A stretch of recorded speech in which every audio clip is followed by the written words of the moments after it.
नाचता येईना अंगण वाकडं अशी मराठीत एक म्हण आहे.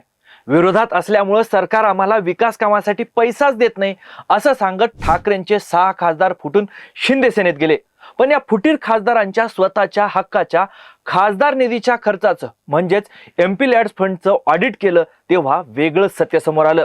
आपल्या उस्मानाबादचे विद्यमान खासदार ओमराजे निंबाळकर यांना 18 कोटींचा निधी प्राप्त झाला होता, पण त्यापैकी त्यांनी 2 वर्षात फक्त 2 कोटी रुपयेच खर्च केल्याचं सरकारी आकडेवारीतून स्पष्ट झालं. त्यामुळं काम होत नाही म्हणून एकनाथ शिंदेसोबत गेल्याच्या ओमराजेंच्या दाव्यावरच नव्यानं प्रश्नचिन्ह निर्माण झालेत. मग यावर ओमराजेंनीही थेट चॅलेंज दिलं की खासदार निधी हा 5 वर्षांसाठी असतो, त्यामुळे 2029 मध्ये निधी शिल्लक राहिला तर मला जाब विचारा. तर या सगळ्या दावे प्रतिदाव्यावरून तुम्हाला प्रश्न पडला असेल की खासदार निधी म्हणजे काय, या निधीचा इतिहास काय, खरंच खासदार निधी 5 वर्षांसाठी असतो का, खासदारांना मिळणारे हे 25 कोटी रुपये थेट त्यांच्या बँकेत जमा होतात का, आणि या 6 खासदारांचं रिपोर्ट कार्ड काय सांगतं. आजच्या साधं सोपं मध्ये आपण याच खासदार निधीची जन्मकुंडली उलगडणार आहोत. त्यामुळे व्हिडिओ शेवटपर्यंत बघा आणि पुढे जाण्याआधी आपल्या सगळ्यांना विनंती आहे की तुम्ही अजूनपर्यंत टीओडी मराठी चॅनलला यूट्यूबवर सबस्क्राईब केलं नसेल तर प्लीज लगेच सबस्क्राईब करा आणि सोशल मीडियावर फॉलो करा. नमस्कार, मी सदानंद घायल, तुम्ही बघताय टीओडी मराठी. सगळ्यात आधी आपण खासदार निधी म्हणजे काय, तो का सुरू करण्यात आला आणि त्याचा इतिहास काय तो समजून घेऊ. आपण ज्याला खासदार निधी म्हणून ओळखतो त्या योजनेचं अधिकृत सरकारी नाव आहे members of parliament local area development scheme म्हणजेच एमपी लॅड्स. 23 डिसेंबर 1993 ला तत्कालीन पंतप्रधान PV नरसिंह राव यांनी संसदेत या योजनेची घोषणा केली होती. या योजनेमागचं मुख्य कारण होतं विरोधी पक्षातल्या खासदारांची अडचण. विरोधी पक्षातल्या खासदारांना स्वतःच्या मतदारसंघामध्ये विकास कामं करण्यासाठी पुरेसा निधीच मिळत नव्हता अशी त्यांची तक्रार होती. त्यामुळे सर्वपक्षीय खासदारांच्या मागणीवरून स्थानिक गरजानुसार आणि लोकांच्या मागणीनुसार विकास कामं सुचवण्याचा, शिफारस करण्याचा अधिकार थेट खासदारांना देण्यासाठी ही योजना आणण्यात आली. 1993-94 मध्ये ही योजना सुरू झाली तेव्हा एका खासदाराला वर्षाला केवळ 5 लाख रुपये दिले जायचे. त्यानंतर ही रक्कम वाढून 1 कोटी करण्यात आली आणि 1998-99 मध्ये ती 2 कोटी झाली. आणि 2011-12 मध्ये डॉक्टर मनमोहन सिंग यांच्या सरकारच्या काळापासून ते आज रोजीपर्यंत एका खासदाराला वर्षाला 5 कोटी रुपये मिळतात.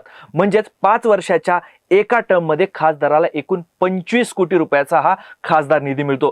पण कोरोना काळात मोदी सरकारने एप्रिल 2020 ते नोव्हेंबर 2021 या दरम्यान हा निधी देशाच्या संचित निधीत वळवण्याचा निर्णय घेतला होता. म्हणजे ही 17व्या लोकसभेची गोष्ट झाली.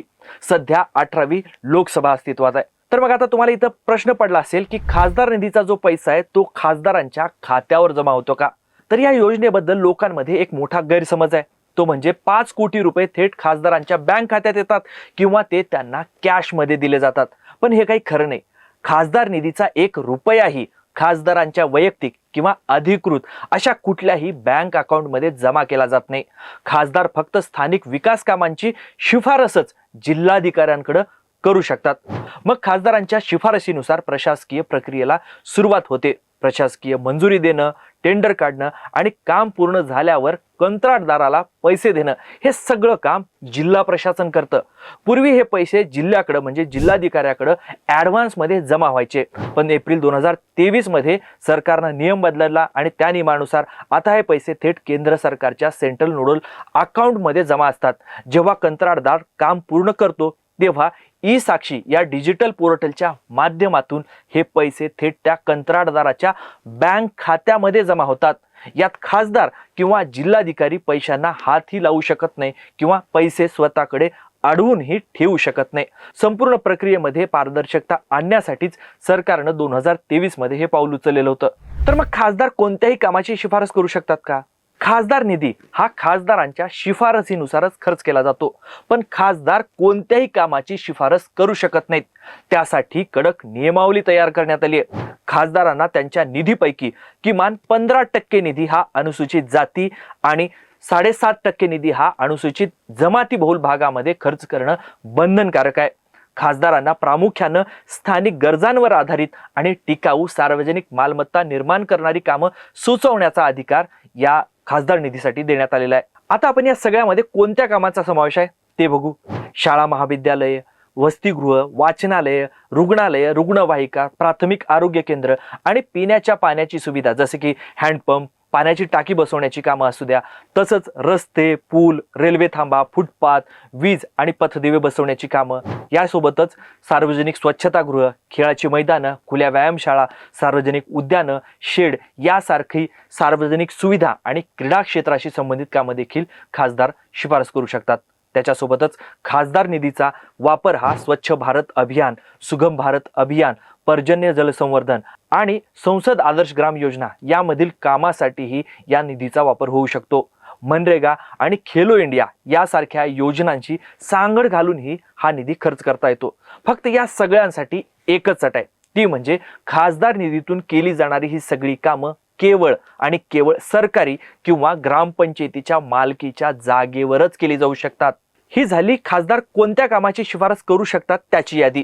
आता आपण खासदार निधीतून कोणती कामं करताच येऊ शकत नाहीत ते बघू.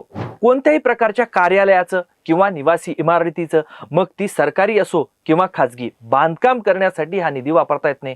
काही विशिष्ट अपवाद वगळता दुरुस्ती आणि देखभालीची कामंही खासदार निधीतून करता येत नाहीत. जमीन खरेदी करण्यासाठी किंवा कोणत्याही प्रकारची नुकसान भरपाई देण्यासाठी देखील निधी वापरता येत नाही. कोणत्याही धार्मिक स्थळाचं किंवा प्रार्थना स्थळाचं बांधकाम अथवा दुरुस्ती कामालाही मनाई करण्यात आली आहे.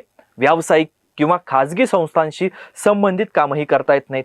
तसंच लोकसभेचा खासदार केवळ स्वतःच्या मतदारसंघात आणि राज्यसभेचा खासदार स्वतःच्या राज्यातच कामं सुचवू शकतो.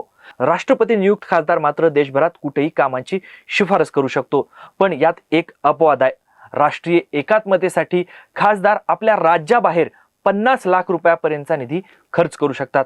तसंच देशात कुठं मोठी नैसर्गिक आपत्ती आली तर खासदार 1 कोटी रुपयाचा निधी त्या निधीसाठी देऊ शकतात. खासदार निधी म्हणजे काय, तो का सुरू करण्यात आला आणि तो कसा खर्च केला जातो हे समजून घेतल्यानंतर आता आपण फुटीर 6 खासदारांचं रिपोर्ट कार्ड काय खासदार निधीबद्दलचं ते बघू. ठाकरेंच्या शिवसेनेतून फुटून 6 खासदारांनी अधिकृतपणे शिंदेच्या शिवसेनेमध्ये प्रवेश केला. त्यासाठी त्यांनी विकास कामांना सरकार निधीच देत नसल्याची सबब सांगितली. पण त्यांना जो खासदार निधी मिळालाय त्याचं काय झालं ते आपण बघू. सध्या अस्तित्वात असलेल्या 18व्या लोकसभेत शिर्डी मतदारसंघात काम करण्यासाठी खासदार भाऊसाहेब वागचौरे यांना 14 कोटी 70 लाख रुपयांचा निधी मिळाला होता. त्यापैकी त्यांनी केवळ 1 कोटी 30 लाख रुपयांचाच निधी खर्च केलाय. ईशान्य मुंबईचे खासदार संजय दिना पाटील यांनी तर 14 कोटी 70 लाख रुपयापैकी केवळ 16 लाख रुपयांचाच निधी खर्च केलाय. यवतमाळ वाशिमचे खासदार संजय देशमुख यांनी उपलब्ध असलेल्या 18 कोटी 56 लाख रुपयांच्या निधीपैकी केवळ 1 कोटी 59 लाख रुपयांचाच निधी खर्च केलाय. परभणीच्या संजय जाधवांनी 14 कोटी 70 लाख रुपयापैकी 3 कोटी 94 लाख रुपयांचाच निधी खर्च केलाय. हिंगोलीच्या नागेश पाटील आष्टीकरांनी 19 कोटी 3 लाख रुपयापैकी 5 कोटी 26 लाख रुपयांचा निधी खर्च केलाय. आणि उस्मानाबादचे खासदार ओमराजेंकडे 3 वर्षांसाठी तब्बल 18 कोटी 48 लाख रुपयांचा निधी आला होता खासदार निधी म्हणून. सध्या 3रं वर्ष सुरू आहे खासदार निधीचं, पण आधीच्या 2 वर्षात ओमराजेंनी केवळ 2 कोटी रुपयेच खर्च केलेले आहेत. खासदार निधी खर्च करण्यावरून 6 खासदार अडचणीत आलेत, पण केवळ ओमराजेंनीच त्यावर स्पष्टीकरण दिले. त्यामुळे ओमराजेंचा दावा काय आणि त्याचं खरं खोटं वास्तव काय ते आता आपण बघू. 2 वर्षातील खासदार निधी खर्च न होण्याबद्दल ओमराजे म्हणाले की माझ्या मतदारसंघात 130 कामं प्रस्तावित आहेत. त्यापैकी 21 कामांचा निधी वितरित झालाय आणि बाकी कामं प्रगतीपथावर आहेत. जो 18 कोटींचा आकडा समोर आलाय त्याबद्दल ओमराजेंनी स्पष्टीकरण दिलं की हा निधी वास्तविक 15 कोटी असायला होता. पण 2014 मध्ये खासदार असलेल्या रवींद्र गायकवाड यांनी 2019 पर्यंत आपल्या निधीपैकी 3 कोटी रुपये खर्च केलेच नव्हते, ते मला वाढून मिळालेत. म्हणजे ओमराजेंनी आपल्याकडे 15 कोटींचा निधी सध्या खर्चासाठी उपलब्ध असल्याचं कबूल केले. तसंच ओमराजेंचा युक्तिवाद आहे की खासदार निधी खर्च करण्याची मुदत ही 5 वर्षांची असते. त्यामुळं मुदत संपल्यावर 2029 मध्ये माझ्या कामाचं मूल्यमापन करा असं ओमराजे म्हणतायत. ओमराजेंचा हा दावा तांत्रिकदृष्ट्या खरा आहे, कारण खासदार निधी हा नॉन लॅप्सेबल असतो. म्हणजेच एका वर्षातले 5 कोटी रुपये खर्च झाले नाहीत तर ते परत सरकारकडे जात नाहीत, ते पुढच्या वर्षामध्ये जमा होतात. जसं रवींद्र गायकवाडांनी खर्च न केलेला निधीही त्याच मतदारसंघाचं प्रतिनिधित्व करणाऱ्या ओमराजेंना मिळाला होता. आता आपण ओमराजेंनी दरवर्षी 5 कोटी रुपये निधी मिळूनही 5 वर्षाचा मुद्दा का काढला त्यामागचं राजकारण समजून घेतलं पाहिजे. कारण सध्या ओमराजेंना ट्रान्सफॉर्मर बसवण्याचंही काम करता येत नाही. तसं ट्रान्सफॉर्मर बसवणं हे काही खासदाराचं काम नसतं, हे आपण ध्यानात घेतलं पाहिजे. तर दर 5 वर्षाच्या शेवटी निवडणूक येते, हे ओमराजेंच्या 5 वर्षाच्या गणितामागचं कॅल्क्युलेशन आहे. तसं हे काही ओमराजे एकटं करत नाहीत. आपलं सरकार ही निवडणूक जाहीर होण्याच्या तोंडावरच शासन निर्णयाचा, योजनांचा धडाका लावतं, भूमिपूजन करतं. तसंच हे आहे.